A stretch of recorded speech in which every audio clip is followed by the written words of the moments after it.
Hey guys, what is up? It is your friendly neighborhood Reviews here, and I'm going to be doing a bit of a little bit of a podcast. This is going to be kind of my feelings about Dark Souls. As most of you would notice, I assume, I really enjoyed the game Dark Souls. Enough so that I have speedrun over 700 attempts at the game, and have logged nearly 700 hours in the game, and I only got it, pretty much in the winter, 2012, so start of this year. Anyway, the reason I want to make this is because I actually noticed a series of videos. I'm not going to name names, but the people involved seem to not really like the game of Dark Souls, and there were a lot of things that I noticed that they were doing wrong, I guess. Now, I'm not trying to say that I'm playing the game correctly and anybody who plays it otherwise is playing it wrong. I'm just saying that they were playing it in such a way where they weren't even able to appreciate what Dark Souls does for you. Now, the biggest issue I saw was the lack of paying attention in the tutorial area. When you enter the game, you generally want to, deal with the tutorial area, and Asylum is a very good one at that, because it slowly introduces you to more and more enemies. It tells you exactly what the buttons do on the controller. It even explains some of the more complicated stuff, such as a plunging attack existing. And you don't even have to do any trial and error or anything. It just tells everything to you, and it slowly scales up the difficulty. But what I saw from the videos I'm referring to was just a severe lack of paying attention just to the most basic ideas, such as blocking. So that's the biggest issue I saw. But I don't just want to harp on people who don't read the tutorial. I mostly want to just explain why I think Dark Souls is so beautifully done as a video game. So the first thing that I want to explain is the fact that every single area in the game has a very cohesive feel and a very cohesive theme to it, and that there are basically no exceptions to that rule. Obviously, the first one that you come across is Asylum, as it is the tutorial area, and it's pretty good at displaying the idea of it being a prison where the undead were basically left to hollow, which obviously you won't be able to make that assessment when you're first playing, but when you go back to it, you really get to understand the feel of the Asylum and whatnot. The second area you encounter generally will be the Undead Burg, which is very, very good at displaying a similar feel, except this one is more the feel of this was a place where undead lived, and now they've all hollowed, and the entire place has just basically gone to shit. But it just does that very, very well, and it lets you understand that this was an area where people had lived previously. So obviously, there's more examples of that. Like Blighttown is a good example, where these blighted, inhabitants were left, and the entire area is very, very swampy. It's basically like the refuse pile of Lordran, and pretty much every area of the game has a very cohesive feel, and I really appreciate that. Because there are some games, obviously, where you'll do one thing and then the next thing immediately in the same exact area is just completely different, and there's no explanation for why it's different. The next thing that's very, very good for Dark Souls, and it does it very, very well, is the learning curve. So I'm going to go back to Asylum again to explain this. So the learning curve that I'm referring to is that when you are in Asylum, when you first get in, the game tells you what to do. It tells you, pick up this, go through the gate. You go through the gate. As you're walking forward, you get a feel of the area, like I was referring to before, and then there's an enemy against a wall, and the game tells you you can hit this button to do a light attack. You do a light attack. The enemy doesn't actually attack back, but it lets you get a feel of what the light attack of the weapon that you're currently wielding is, and the weapon you're currently wielding is obviously not a very good one, but that's irrelevant. Then the next enemy you come across, it tells you strong attack, and that's fine. So now you know the two different ways to attack with your weapon. You get a feel of chaining it together as you murder these two hopeless hollows. And then you get to an enemy in the water, and the enemy is just laying there minding his own business, and it tells you how to lock on.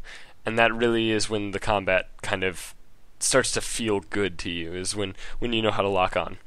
And then you climb up a ladder, you keep going, and then a giant terrifying enemy appears. And if you walk towards the soapstone, which I assume most people did, I know I did on my first playthrough, I walked towards the soapstone because I wanted to read it, because it's a tutorial message.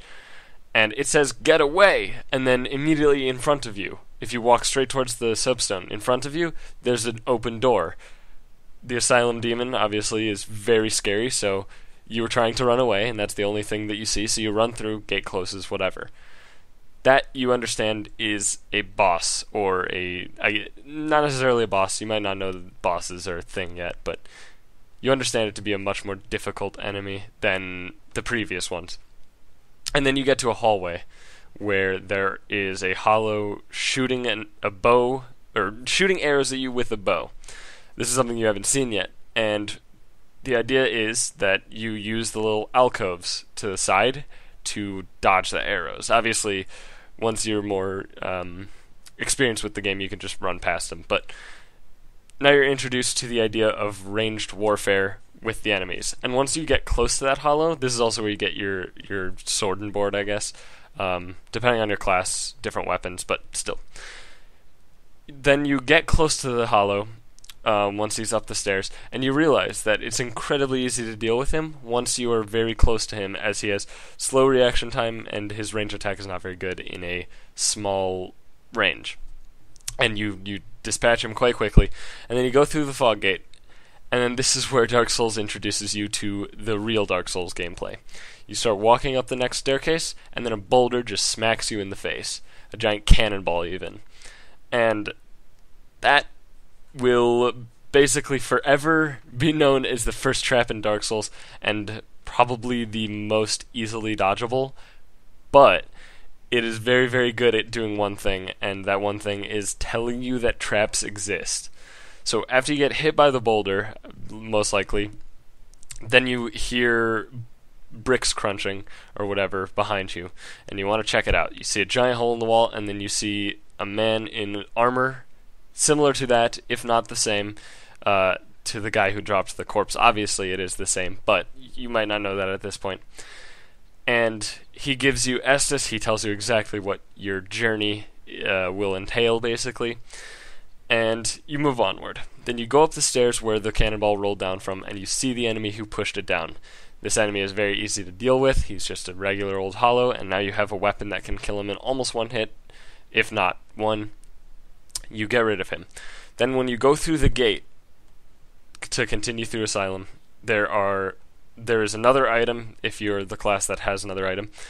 And then around the corner, there are 3 enemies. 1 who has a bow, and 2 who just have their little broken swords. And this starts to tell you exactly what to do in a situation like that. So, quickly, you will realize that if you attempt to just attack them, they're all 3 going to attack back, and it's very difficult to fight 1 versus 3 as long as they sync up their attacks properly. So, what you want to do is you want to lure them to be able to fight them one at a time. So it's very easy because it's around a corner. You just walk back around the corner, and they walk in, they file in one by one. Archer is still there, but you know how to deal with him. You just block his arrows and go kill him very quickly. And the fact that the game steps you up one step at a time from this is your attack, this is a different attack, this is how you lock on to actually combat foes, this is an enemy that uses ranged warfare, this is an enemy that uses melee warfare, and then this is a situation that you might run across where there is a mix of melee and range, and you have to figure out a way to do it. It does that phenomenally well. And then when you walk back through the fog gate, immediately after being prompted to know how to plunging attack, you see the boss below you. So what do? You plunging attack. And once you plunging attack, you see that it takes out a large chunk of his health, and you very quickly get rid of this boss and move on to the real world of Lordran. And that's just the Undead Asylum. That's how much thought went into Undead Asylum, each singular enemy. And there's actually one more spot in Undead Asylum that I'm assuming most people have explored but not really dealt with, and that's the little alcove past the archer. in that final hallway. And in that room, there are two enemies, one who's very similar to that of what you've seen, and one who has a shield, a very strong shield at that. And this is very, very new to you, and you realize that you need a different way to deal with the shielded enemy, because your normal swinging at him probably won't work in the long run. It could work, but you need to figure out a faster, more efficient way to deal with this enemy, otherwise it's going to take forever to deal with him. And that starts making you think of, oh, maybe I wait until he attacks.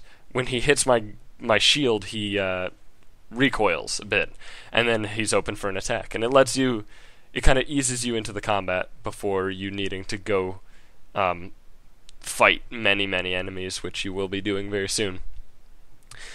And that's the idea of Undead Asylum, and it pretty much introduces you to almost any situation that you could come across in Dark Souls. Pretty much any situation in the game can be brought back to an experience you had in Asylum, which I think is a very, very, very good way to progress the player in terms of a learning curve. So then Berg is where things get a little bit shaken up. You deal with a lot more enemies, a lot more frequently, and you really just have to take each section one step at a time. You have to figure out a system of how to deal with the enemies. Generally will require you to get an enemy to be coming at you as you hide around a corner so you can get the first hit, as well as sectioning him off from many others. And that's pretty much the main system that you can use for pretty much all of Undead Berg. And then in Berg, there's one more enemy who is really different and makes you learn more, and that is the Black Knight. So the Black Knight basically helps you understand that there are stronger enemies who are very, very difficult to deal with. But it also does a good thing of you realizing that his back is turned. So the first time that you go at him, you're probably going to die a horrible death, right? The second time you go at him, you start thinking, is there a better way that I can actually start this fight? Is there a better way to try to deal with him early enough? And if you don't go back to him, then that's also good, because you're learning, maybe I just need to come back to him later. But if you're one of the people who just really likes to try to beat every single thing one step at a time, regardless of difficulty, then you'll go back and you'll try to think of how to deal with him. Obviously his back is turned, so maybe you can sneak up on him in some fashion. And you realize that the control stick has different levels of, direction. As most games have, there is support for holding the stick slightly in a direction versus all the way in a direction, and this one is walking. And you realize that you can get much closer to the enemy just by walking towards him rather than full-on running. And that helps you understand that enemies won't become aware of your presence if you're sneaky enough. At least that's the idea that I came up with. So what that also lets you do is you sneak up on him, you want to stand behind him, and you want to do a strong attack. Obviously you're going to do a strong attack because that's the strongest thing you know about. When you realize that it really doesn't do much damage, maybe the next time you're just going to go in for a flurry of light attacks, and you might actually get a backstab. Backstabbing is one thing that is not very well explained in the tutorial area of Undead Asylum, but I feel like it's such an advanced thing that you will eventually find out you'll find out its existence, and you'll find out how to do it. And it's just more of a practice thing. And it should be that way. I don't think that they should tell you from the get-go, this is how you backstab, this is gonna one-shot pretty much any enemy, because it pretty much does. I feel like it's a thing that you have to experiment to figure out how to do, and you have to practice in order to do it well, or consistently, because it is a fast and easy way to deal with a lot of enemies in the game. And if you do find it out on this Black Knight, then that's phenomenal, because then you can actually kill this Black Knight and grab the ring behind him. Moving on, though, you have the Taurus Demon. Now, the Taurus Demon is another boss. So it's the second boss in the game, if you want to consider the undead, the Asylum Demon the first boss. So what makes the Taurus Demon different is that when you first enter the boss fight room, there's nothing. It's just a bridge. Then as you move forward, you start hearing arrows being fired. Now you could either ignore the arrows and keep walking forward and have the Taurus demon scare the living shit out of you by landing directly in front of you on the bridge, because there's no way you're looking up. Or you can try to investigate what the arrow sounds are. And you look behind you, where you hear the arrow sounds from, you look up and you see arrows are flying at you, or bolts even. And there are two guys with crossbows sitting on top of a tower, and there's a ladder. So you climb up the ladder and you try to deal with these two guys. This is assuming you paid attention. You try to kill these two guys. After they're dealt with, you climb down the ladder, you go towards the Taurus demon. Now this is where things get interesting. As you walk forward, obviously the Taurus demon is going to scare you. If you dealt with the two archers, then your first thought is likely, how do I deal with this enormous demon from the top of that tower? Because the tutorial taught you that the easiest way to deal with a scary enemy that you couldn't deal with previously is by getting a strategic advantage on them. For the example of the Asylum Demon, it was a plunging attack, and the Taurus Demon is no different, because you just climbed up a tower that you know for a fact has a lip where you can fall off and theoretically go for a plunging attack. So, you turn around, you go up the ladder, you plunging attack. It takes out a lot of his health, and then if you try to climb the ladder again and just try to keep doing the same thing, he'll either knock you off the ladder, or if you wait up at the top of the tower too long, he will jump up. And that's trying to tell you that you can't use the same strategy repeatedly without expecting the enemy to do something differently. So that's kind of where it introduces a kind of an adaptation feature. Because I'm a speedrunner, obviously I call it RNG. It's basically the randomness in the attacks, so you can't be worked into a singular pattern, and you have to adapt to how the game is adapting to you. So it's this kind of circle of how you are going to play the game versus how it's going to play you, basically. So the Taurus Demon also teaches you, when looking back, it teaches you how to eliminate the 3-on-1 aspect of the fight. Because if you just go straight for the Taurus Demon and try to battle him out, you've got arrows flying in that are hitting you in the back, and it's making it very, very difficult to either finish an attack or even block or even roll or do anything in the fight, because it's a 3-on-1, and that's not very fair. And Dark Souls is trying to teach you that the easiest way to deal with any given scenario is one singular step at a time. In this case, it's deal with the archers, then deal with the Taurus. So that's the idea behind the Taurus. And then as you move on, you obviously get to the Dragon Bridge, or the Drake Bridge, which is a very, very iconic part of FromSoft games. But the biggest thing is, even if you haven't played a FromSoft game, if you have, obviously you're expecting a dragon to come down on the big bridge. Like, that's just a fact. If you've never played a FromSoft game before in your life, you can still work out that the dragon is going to swoop in. And I'm going to go a little bit more in depth when we get to the trial and error gameplay part. But once you get past all of that, you get to the parish. First off, you find a shortcut that is very, very helpful at that point in time, because it allows you to get back to the spot that you are after Taurus Demon very quickly from the bonfire in Undeadburg. And that kind of tells you that once you do something, it's done, and like you basically don't have to deal with the struggle again. Specifically in the case of bosses, as they don't respawn, but also kind of like the shortcut idea. So most areas actually do in fact have shortcuts or things that stay final once you go back to the area. For example, catacombs and the rotating bridges. And it kind of hints towards this, like, the world has a given, I guess the word would be finality to it. So your decisions stay that way in the world. Your interaction with the world stays that way. Although the enemies respawn, it doesn't reset everything. There are certain things that will stay the way that they were when you last were there, which is very, very important as you progress in the game.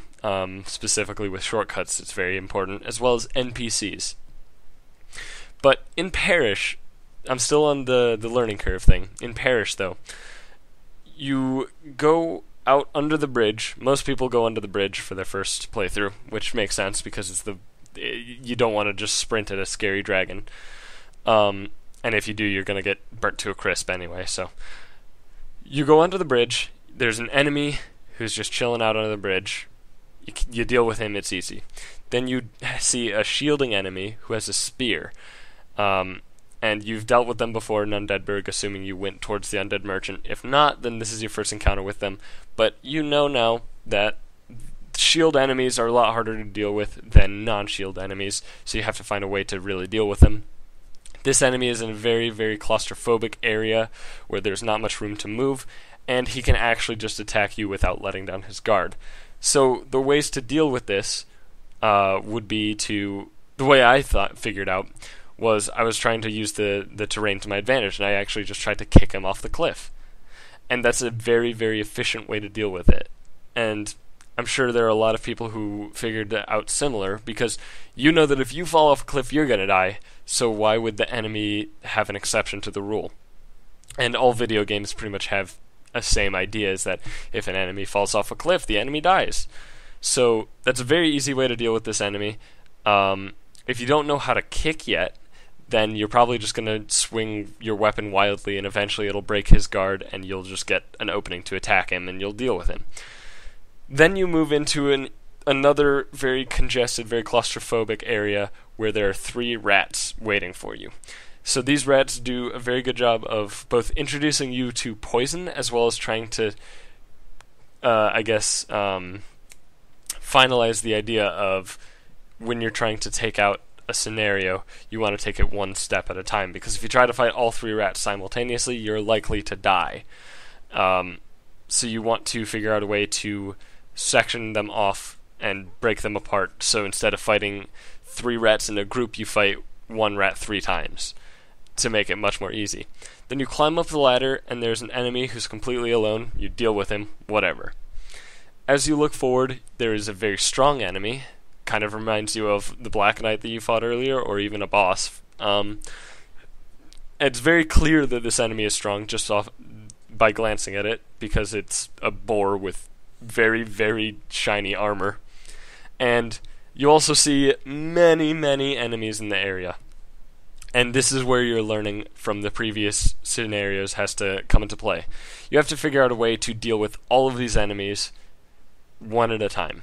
And from what you learned with the Taurus Demon, it's obviously easier to not deal with the strong enemy first, so you want to look for a way that you can go about it to deal with the weak enemies first, and then deal with the boar later.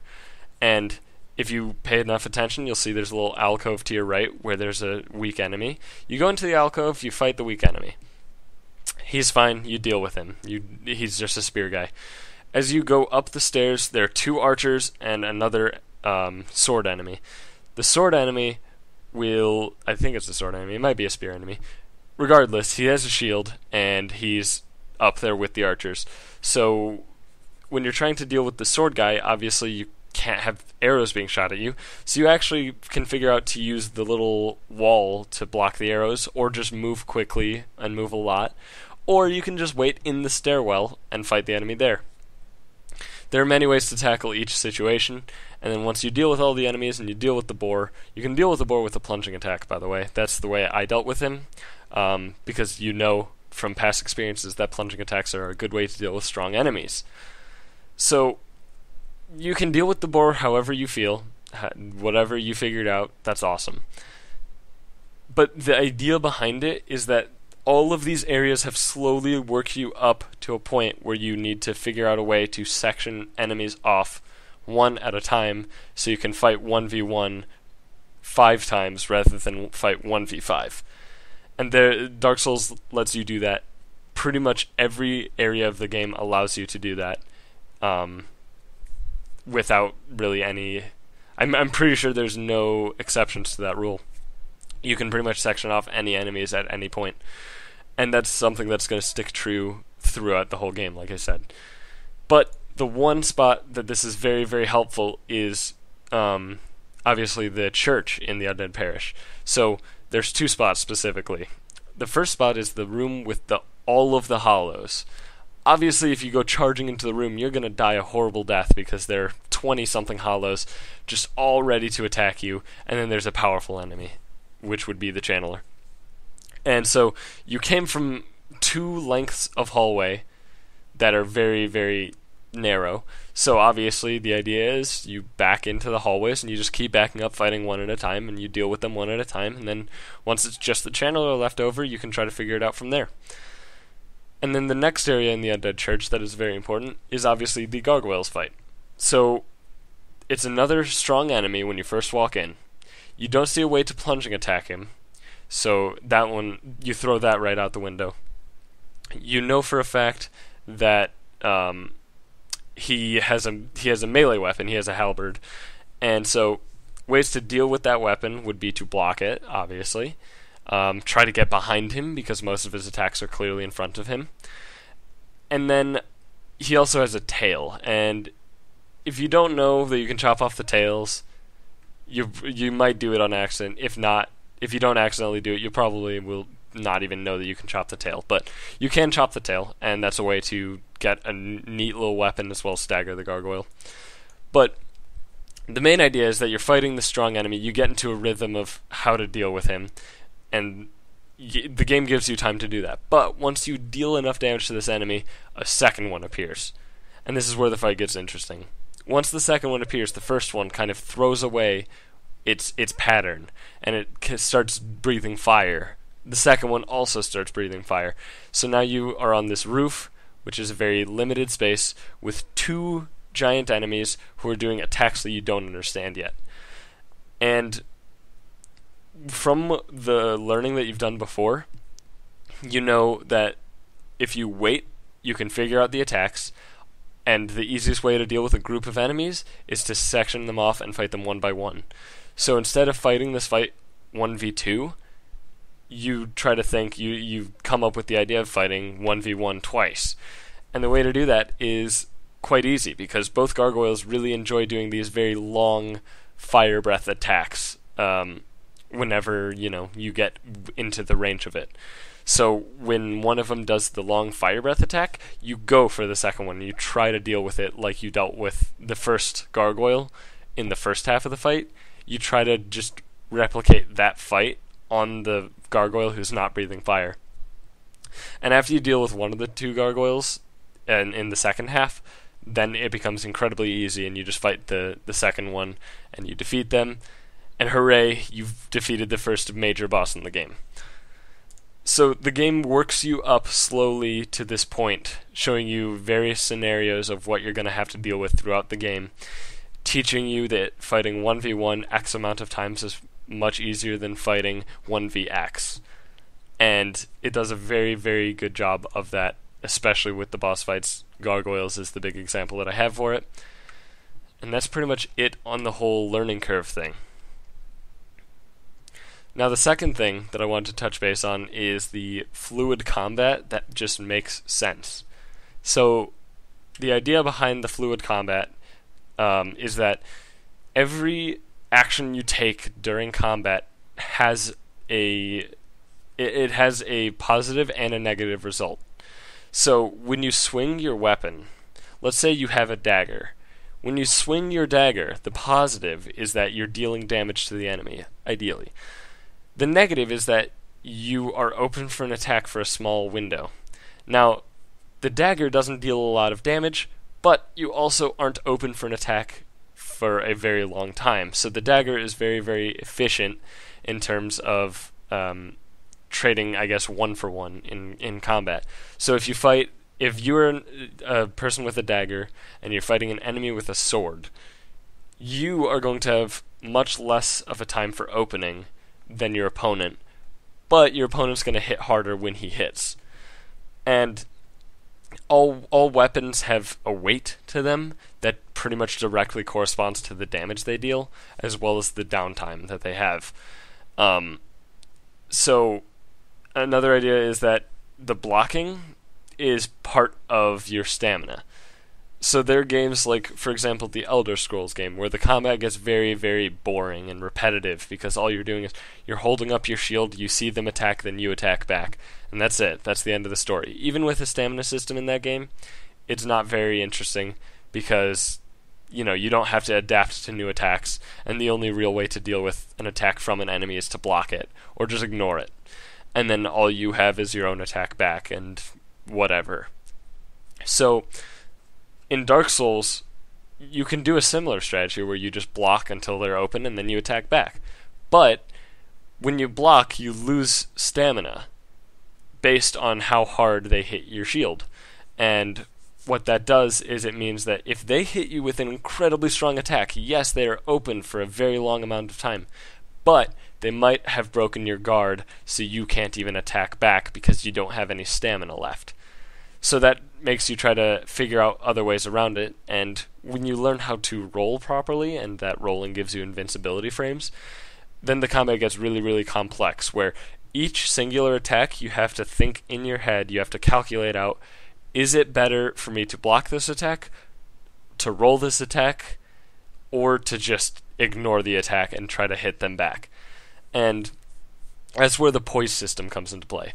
When you have poise, you can tank more lighter attacks without having to worry about needing to block or needing to roll. Now, most poise comes on very heavy armor, which slows down your roll speed.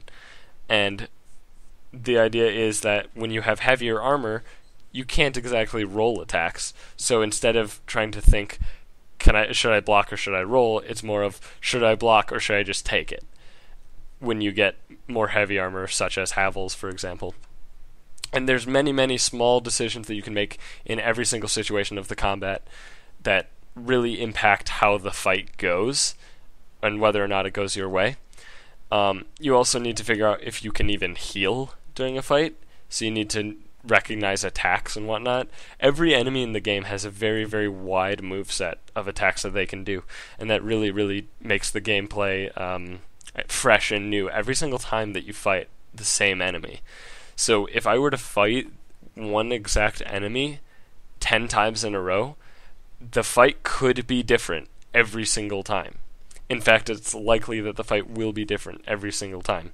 I can figure out a way to, almost an all-encompassing way to deal with that enemy, but that doesn't change the fact that the fight will still be different.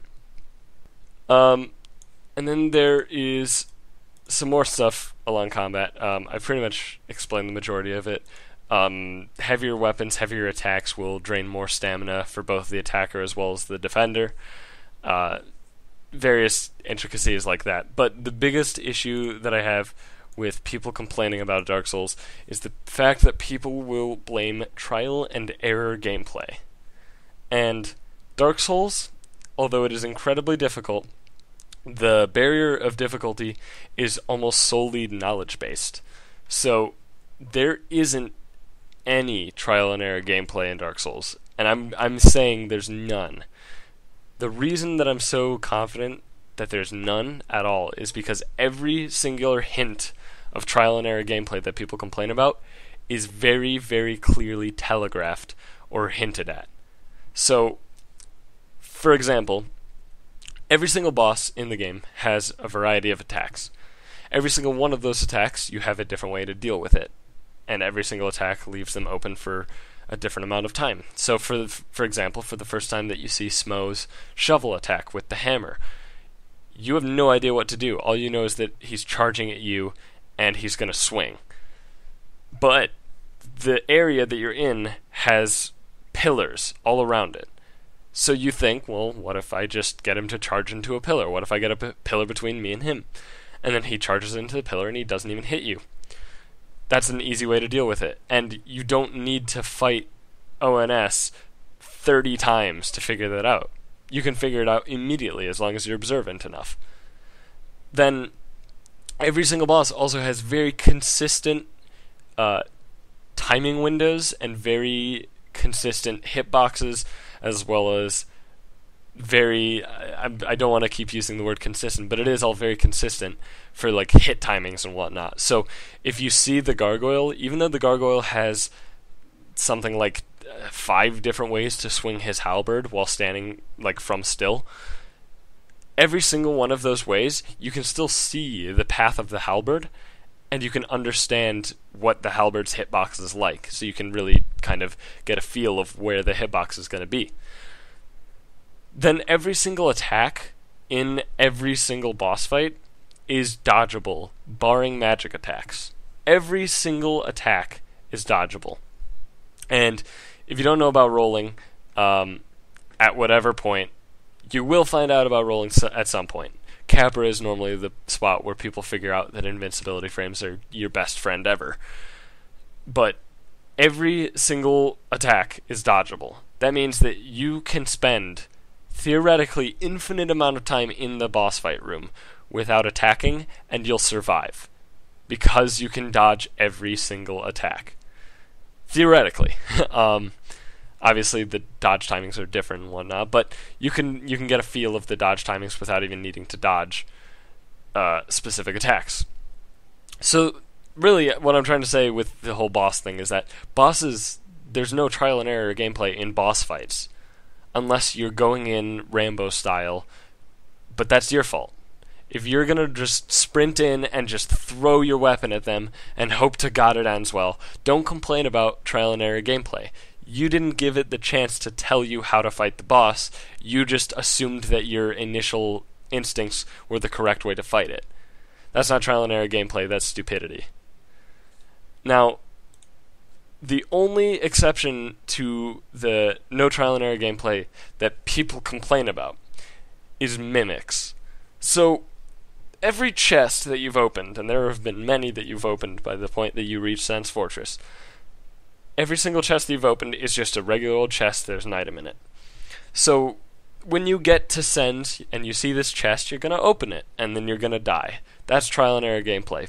However, the biggest thing about that scenario that I disagree with it being trial and error gameplay is that it is hinted at so strongly if you really just take the time to observe and pay attention. Sen's Fortress is an area that is filled with traps. Many, many traps. Every single corner, there's another trap. Sen's Fortress is an area where every singular item in the entire area, no exceptions, is on a corpse. There are no items in chests. There are no items in a safe location. Nothing. They're all on corpses, which is where an adventurer had died. Ideally, is the idea behind it. Every single item is on a corpse. There are every single enemy in the area is hostile towards you. There is only one non-hostile unit. Well, two, I guess. In the entire area, there's Siegmeyer as well as the Crestfallen Merchant. The Crestfallen Merchant is just standing up, and Siegmeyer seems to be trapped by traps. Now, when you get down to where the Mimic is, you see the Mimic, you see the chest, and if you think, oh, it's a chest, I'll open it, then you weren't observant enough. The entire area is filled with traps. Why would there not be a trap at this chest? Why is this chest not against a wall or lined up in a parallel fashion like all chests that I've run into are? Why is this chest sitting in the middle of a dark room where there's nothing in it except for an elevator that leads up to a spike ceiling? Why is it past a boulder that I just had to run for my life from? Then, if you look closely enough, you'll notice that the chain on this chest is not in the nice little curl that other chests are. This detail is obviously a lot more advanced and it's a lot more subtle, but it's still there. This chest, there is no way that this is not a trap. But if you still open it after thinking all of that thought process, that's not trial and error gameplay. That was you just taking a risk. The Mimic will not necessarily kill you 100% on your first playthrough. Trial and error gameplay would imply that you actually have to just do trial and error to get past an obstacle. This Mimic, you don't have to. Sure, most people die to the Mimic, but I'm going to reiterate here. Every single item in the area, barring the two chests that are way away from you, that you haven't even gotten near, every single item in the area is on a corpse. The entire place is filled with traps. Why would this chest be any different? Now, maybe you could recognize that this chest is a trap and you just don't know how to deal with a trap chest. That's fine, but if you've played other generally Japanese-inspired RPG style games, you've run into mimics before, which is a chest that just comes alive and tries to basically eat you or kill you in some fashion. So if you've played other games before that have had mimics, and you pay attention to all of the hints, you're gonna assume this is a mimic. And I've actually had several people tell me that they did understand that mimics exist, not without even seeing a speck of gameplay for Dark Souls.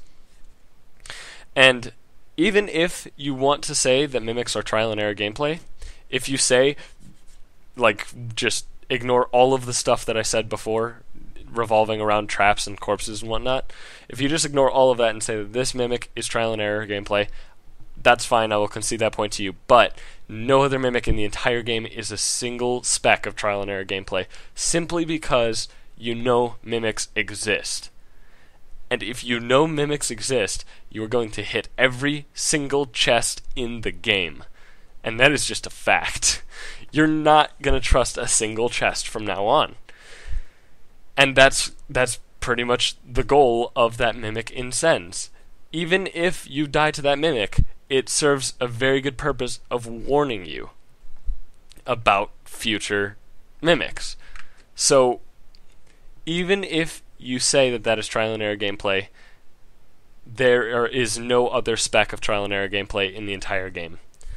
And now I'm going to touch base on the dragon, the Hellkite Wyvern, the Drake, whatever you want to call him, who breathes fire on the bridge. Now, again, I said if you've ever played a FromSoft game, you're not going to fall victim to the bridge because you know about dragons and bridges. But if you haven't, you still encountered this dragon earlier. If the dragon lands in front of you and you ignore it forever, you just put it into the back of your mind and you don't even pay attention to the fact that it existed, then you're just hurting yourself. This dragon spent the time to land in front of you and then fly away. And if you watch where it flies away, it's pretty clear that there's a bridge up there. And if you get to the bridge and you recall that there was a dragon around a bridge that's high up in the air, similar to this bridge that you are on, which in fact it is this bridge, then you're going to start thinking, okay, there might be a dragon. If you don't even make that connection, there are scorch marks on the bridge as well as burnt corpses on the bridge. There are 2 little alcoves on the bridge for you to get to safety from the fire. And just all of these things hint towards the dragon breathing fire on the bridge. And it just, every single thing in the game is very clearly telegraphed to you, pretty much as perfect as possible, in my opinion. So now, another part that can kind of be tied to trial and error gameplay is the idea of there are difficult areas in the game. But you're warned very clearly of these difficult areas. So the biggest example that I can pull up is the fact that most people's first playthrough, the first area they go to is either the graveyard or New Londo Ruins. And I'm not going to lie, I did the same. I went to New Londo Ruins. But if you pay attention enough, you actually will realize that you're not supposed to be in either of these areas. So I'm going to start with New Londo because it's the easiest one. So when you get down into New Londo, it's very, very ambient of this area that is pretty much just filled with death. There's no sound at all. You see very few enemies. The enemies are not even aggressive. And the enemies die in one hit to pretty much anything, and they don't give a lot of souls. These enemies are easier than the ones you ran into in Asylum. So that's the first hint. You first think, okay, well, there's a lot of really easy enemies here. Whatever. As you move on, there's a locked door leading to Valley of the Drakes. Locked door. Okay, I'll need a key.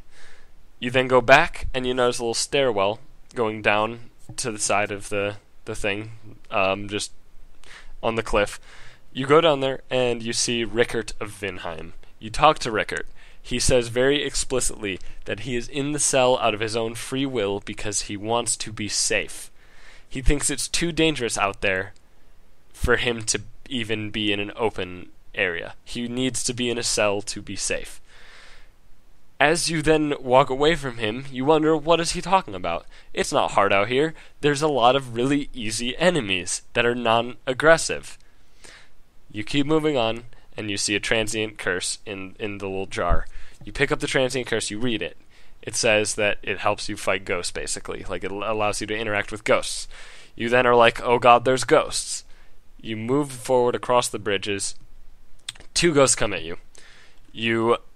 If you didn't quite read the curse properly, you're probably just going to try to attack the ghost. You're going to miss, and they're going to hit you. It's going to be an awful experience, and you're likely to die. If you then try to put on the transient curses, you go with the ghosts, you hit them. They have very high health and take very little damage from your weapon. They also still hit you very, very hard. If you somehow get past those ghosts, the next room will basically make you say screw New Londo, because the next room there's about 8. And those ghosts come from every single direction around you, and they will kill you very quickly. And it's far too difficult. There's no way that they're going to make me do this, especially because I only have 2 transient curses. I need to be able to deal with these quickly. And if you're out of transient curses, that's a way to make you leave the area. If you realize it's too hard, that's a way to make you leave the area. There's 2 very easy outcomes, very common outcomes that will just make you leave the area for now. Then you go back to Firelink, and you probably realize that Undeadburg is the way to go. But if you don't realize that, if you go to the graveyard instead, or if you go to the graveyard first, the first hint that you shouldn't be here is that the enemies here, when they attack you, a little bar shows up underneath your character. You have no idea what this bar means, but it's a bar, and you have no explanation. It didn't tell you about this in the tutorial, so you don't know. If the bar gets filled all the way, you lose a very large amount of health, and it says blood loss. You figure out very quickly this is bleed. So, bleed kills you rather quickly. That's the first hint, is that these enemies can kill you very, very quickly without much effort. The second hint is that these enemies do not take a lot of damage from your weapon at all, and it takes way too many hits to deal with them. Then you move onward into the graveyard, and you pick up a wing spear, a Zweihander, whatever, right? You pick up those weapons. You can't use any of those weapons. They're too high of a stat requirement to use. Why in this first area of the game would there be items that are too high of a stat requirement for me to use? That doesn't make much sense. And then there's the giant skeletons, who will kill you in 1 hit.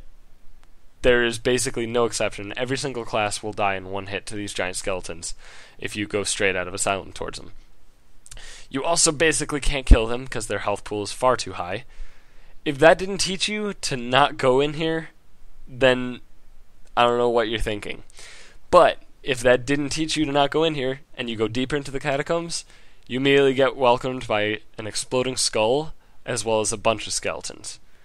The exploding skull will deal a lot of damage. It does a magic attack. You can't block that. It does a lot of damage even if you block. Then the skeletons will start respawning. You don't get souls from them, and they start respawning. If you think that it is correct to continue onward into this area of enemies that do not die easily and don't even stay dead, then you have never played a video game in your life.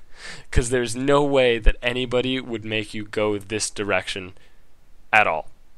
So it would be far too difficult to deal with, but you keep that in mind for later. So you leave the area and you go back. Basically, both of those areas, it is very clearly telegraphed that you're not supposed to be there straight out of Asylum, and if you're still going there, then you have no intuition whatsoever.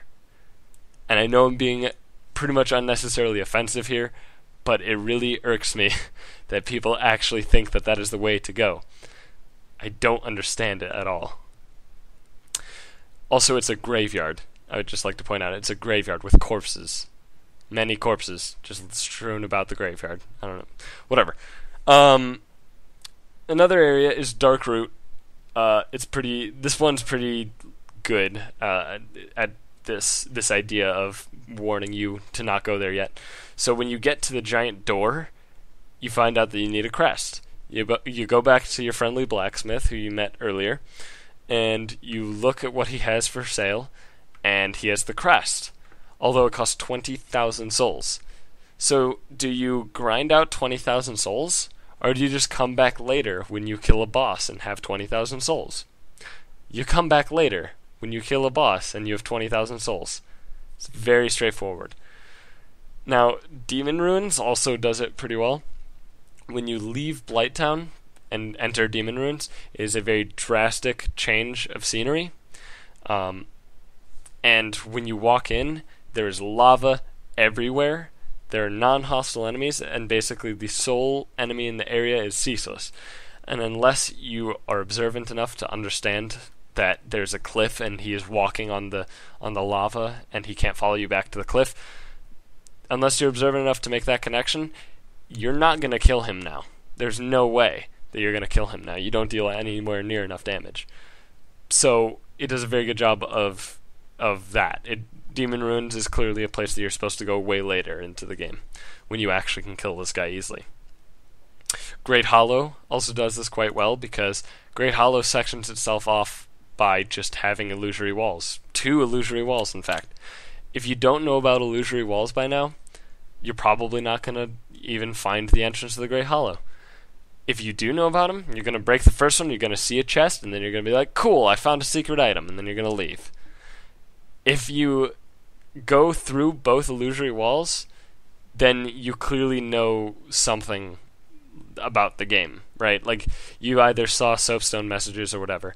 And then when you enter in, you kind of just die a lot, just because you have to fall a lot, and the enemies are very difficult to deal with. And if you do make it all the way to the bottom and out into Ash Lake, the Hydra will definitely turn you around, and then you're going to have a hell of a time climbing back up the Great Hollow. But that's clearly an area that you're supposed to discover later, simply because you don't know about illusory walls at this point. I don't believe there are any up to this point, if I'm not mistaken. At least in the classic progression of the game. And then Sen's Fortress, kind of backs to the trial and error stuff, but not quite, is another area that tells you how difficult it is. When you first walk up to it, giant gate, giant castle-looking thing, there's a brave adventurer who is waiting for you to ring 2 bells before it opens, and then he will go in. First hint is that he's a brave adventurer. He's clearly got better gear than you, just based on his armor alone. And he's waiting for the doors to open. So, that's the first hint.